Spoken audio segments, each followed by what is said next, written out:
Здравейте! Аз съм Шенол Куртов от град Сопот.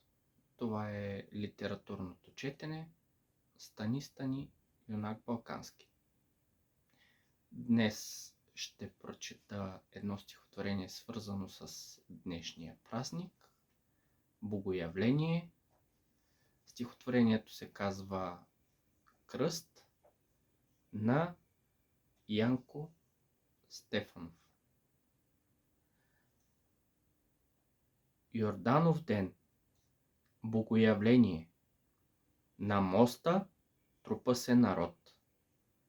Реката влачи, изумена, потъналия небосвод. Молитва, като стон изтръгнат от затаените гърди, тела политат и потъват дълбоко в речните води. Един ще бъде късметлия, това го зная, Боже, но разравям водната стихия и търся смисълта дано.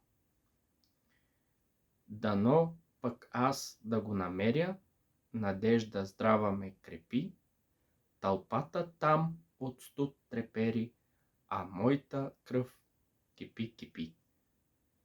И ето, с вкоченени пръсти докосвам някакъв предмет, след миг издърпвам вместо кръста, напипал съм удавник клет.